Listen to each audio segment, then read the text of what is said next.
day in the life of a fruitarian, and it has to be my favourite fruitarian on the whole planet, Anne Osborne. So, Anne, welcome. Thank you very much. And we're looking very fruity here, aren't we? Yes, great t-shirts, Rosalind. And I'd love you to share with me how you would start your day, perhaps. Well, I usually do some exercise before I have my food. I like to do that. If I don't do my morning workout, it doesn't tend to get done. So the first thing I do when I wake up, after I've done all the things that need to be done, like feeding and walking the cats, is to do like a 40-minute workout, and then I really feel like something to eat and really appreciate that breakfast.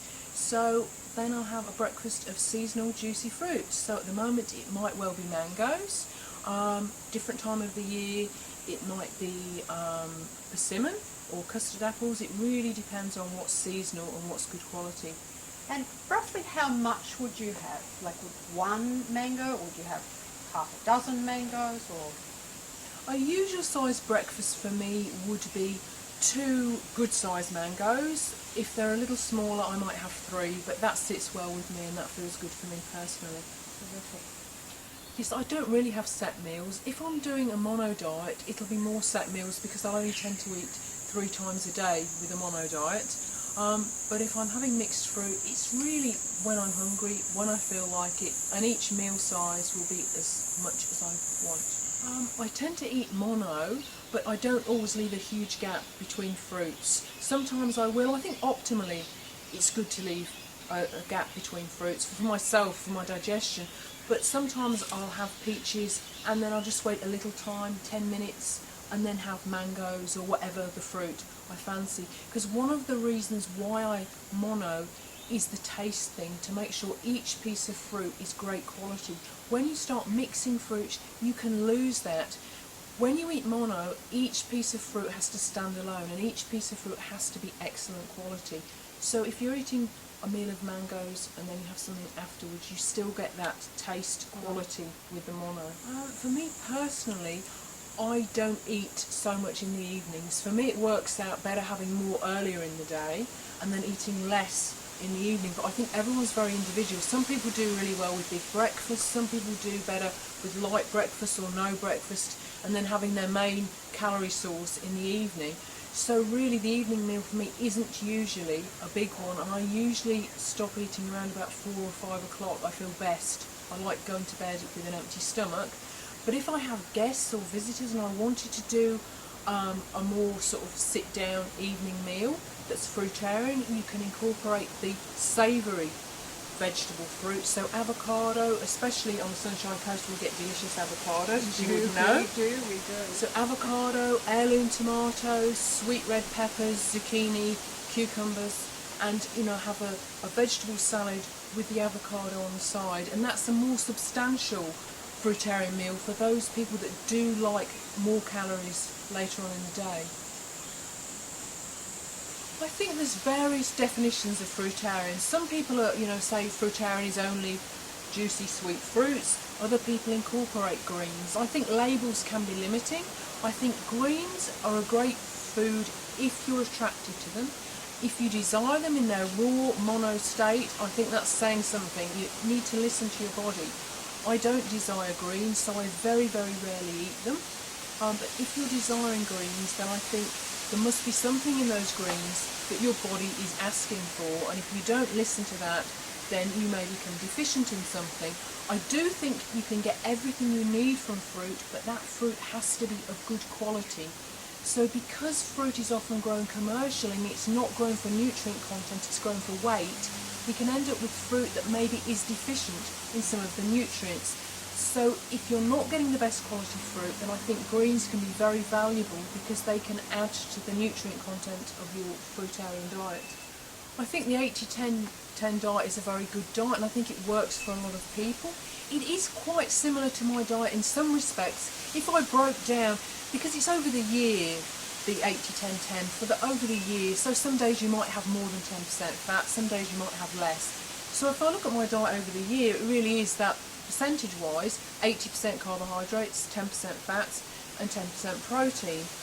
The difference in the 80-10-10 diet is that it recommends greens and more greens than I would eat. But in terms of the percentages, it's very similar. And what about the fat, like nuts and seeds and avocados? That's not a regular part of your day.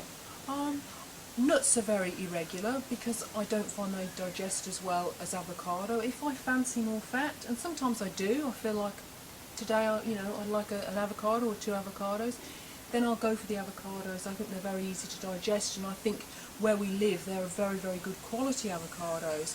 I think a lot of places, they get them underripe, they're flown in, and they're not the same quality. I think if you live somewhere where avocados grow and you desire fat, they're a very good fat source, yes. And of course, I couldn't leave the fat question open without talking about our beloved durian. So how do you go with incorporating durian into your daily program? Well, I love durian, but it's not a daily thing. It's they don't grow here. I think if they grew here, maybe it'd happen more often. But because they're imported, the frozen ones can often be treated. So durian is more of a treat. I think durian is a fantastic food. It's also a very good food for children. All the raw vegan children that I know love durian, and I think because children really need that fat source in their diet. It's very easily digested source of fat. It's all the good types of fat. So for me, durian is a great source of fat, but it's not an everyday food. I think when you're eating any kind of natural and processed diet, of which the fruitarian diet is one, then your body will try its best and it will have the best opportunity to get to its ideal weight. And we all have slightly different ideal weights. What works for one person might not work for another. It depends on how much musculature you've got, what your body frame's like. But if you're feeding your body natural food and you're also listening to your body, you're not listening to anyone else who tells you you eat X amount or you eat Y amount. You're eating the amount that satisfies you, the amount that leaves you enough energy to do what you want to do, then you'll find that your body will, and it might take a while, but it will try its best to reach its ideal weight, because you're not putting anything in the way of it. You're not overeating, you're not undereating. One issue with a fruit diet is a lot of people can lose weight when they first go onto a fruit diet.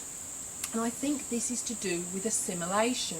Really, it's not just about what we eat, it's what we assimilate. So for me, going on a mono diet, some people go on fasts. I went on a mono orange juice diet, and after that I got so much more goodness out of the fruit I was eating because I was assimilating it so much more, and I didn't need to eat the quantities that I did at the beginning. So for anybody that is not able to gain the weight they need on a fruit diet, I think maybe they need to look at the assimilation aspect, that they are not assimilating the food that they're eating. I think balance is something that is so crucial to eating this way. I think people can go in really strong directions and lose the sense of balancing the savoury fruits and the fat fruits and the sweet juicy fruits, and being aware of eating seasonal and not frozen or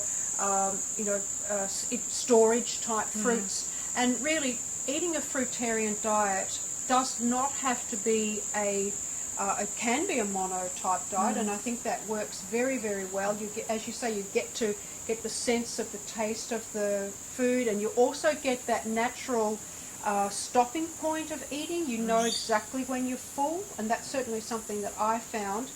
Eating that one type of fruit, and then you go, okay, I'm full now. I don't need anything else. That's been a really great benefit of eating this way. So eating a fruitarian diet is about balance. You do not have to eat one type of fruit forever and ever. We have so much abundance, so much bounty. We are so blessed. So, thank you, Anne, for sharing today. I'm sure you've been able to answer a lot of questions in people's minds. And for those that still have more questions, this is the book you need. This is Anne's beautiful book, Fruitarianism, The Path to Paradise. Anne's not only filled this with beautiful personal experience, because this is what it's about. Everybody's going to have a different journey and different idea and different outcome. But if you want to share a little bit of Anne's journey, this is the book you need. and her artwork is truly gorgeous. So go to Anne's website, fruitgod.com, and get yourself a copy of Fruitarianism, The Path to Paradise.